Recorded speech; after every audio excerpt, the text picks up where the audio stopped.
Hi there, my name is Swetha Sivakumar. I research about food. I write about food on my blog upgrademyfood.com, and in this video we are going to be talking about jams. Let's talk a little bit about the history of jams, science of jams, and the ingredients that go behind making a jam. Why is the history of a food product important? One, we will know about the evolution of how it came into being. In the case of jam, it was started off with fruits being preserved in honey and later on to sugar. But it also gives us an appreciation of how foods that are commonplace in this day and age was something that was relegated to the royals and the elites in the past. Sugar only became available on a large scale level as a commodity after 18th century. At that time, unfortunately, the slave trade was booming, who were bought in to tend to the sugar crops in the Caribbean. Sugar started becoming more available, and jam, for which sugar is more than 50% of the ingredient, then became commonplace.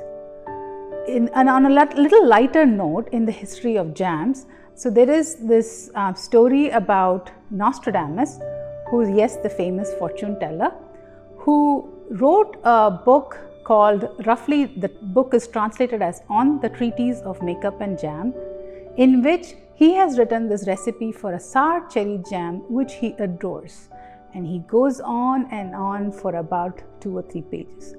People try out the recipe and they are not very impressed.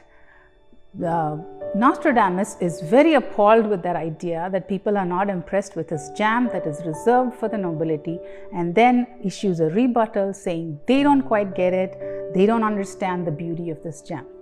Pretty much like a modern day Twitter fight happening in scrolls back in 1500s. Moving on, let's go to the science of jams. To make jams, you need basically only 4 ingredients: fruit, sugar, pectin, and acid.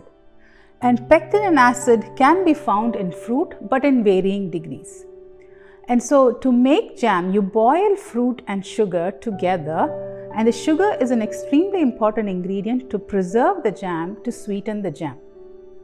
And the sugar binds to the water molecules that are coming out of the fruit as they boil, and that keeps it away from the pectin, which then is the main ingredient, because to set the jam, it creates this branch-like molecule which tries to find each other, and that's only like 0.5 to 1% of the ingredients, but it sets the jam. And to help the pectin set is you need acid. That's why some jam recipes have these squeeze of lemon.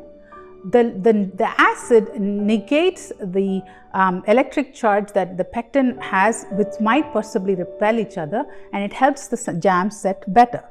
So you only need these 4 ingredients, whether you're making it at home or you make it commercially, to make a shelf-stable product because of the excess amount of sugar, the low pH, and clean bottles. If you go to a store and look for jams, that is what you should find.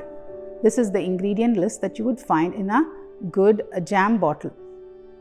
If you find other ingredients like preservatives like potassium sorbate, or if you find artificial colors or flavors, they are not necessary to make a regular jam. However, one caveat is that if you look for sugar-free jams, then they are replacing the main ingredient sugar, and to do the functions that the sugar used to do, which is sweeten and add bulk and preserve the product, you need other ingredients like polydextrose, maltodextrin, or potassium sorbate added to do the functions of that single ingredient of sugar. So you might find it harder to find a cleaner ingredient list bottle in the case of sugar-free jams, but not so much in the case of jams.